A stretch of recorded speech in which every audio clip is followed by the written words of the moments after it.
Hi friends, today I want to read something from this book again. It's a man from New York. He was writing to Will Bowen to tell him his story about complaining and traveling. As you know, I told a story about traveling a couple of days ago, so this will be perfect. He writes, I was recently traveling and bad weather had surrounded some of the destination airports, causing many flights to get cancelled or delayed. I was sitting by the gate, having changed my flight to another one already, and I was watching the unfortunate airline rep at the gate counter.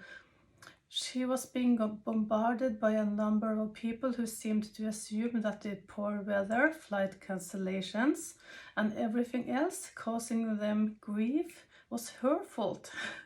And each one in turn laid all of their grief on her, and I could see she was being pushed to the brink. You see, they are complaining about not getting their flight back home, but the people who are working there can't do anything about it, but they are complaining a lot.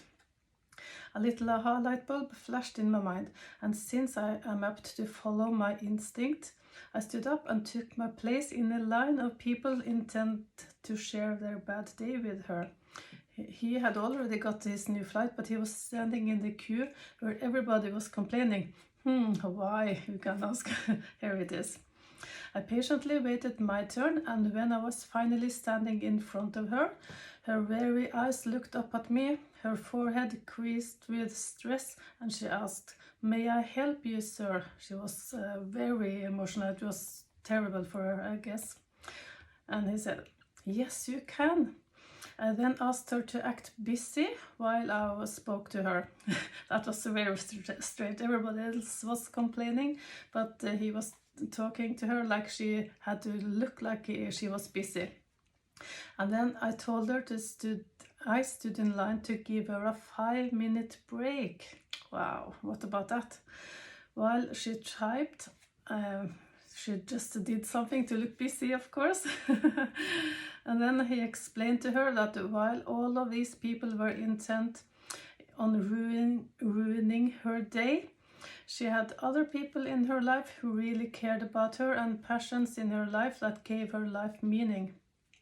And this was far more important than what was happening here today with all the chaos on the airport, you know. Given all of that, the stuff happening here wasn't important and shouldn't stress her out, he said to her. We chatted back and forth for a few minutes as she continued to look busy. After seeing her regain her composure, she was relieved and she could take a 5-minute break, just being doing nothing. It was great. And then she had to go back to her work, and I wished her a great day, telling her it was time for the next customer, the one who was complaining, you know. She looked up at me, and I could see that her eyes were slightly welled up. I get a little emotional myself when I'm reading it. "Thank you so much," she said.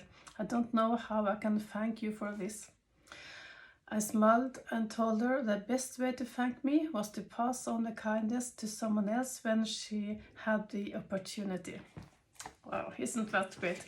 So when you can help somebody else and they can't pay you back, ask them to forward the kindness to somebody else who needs it.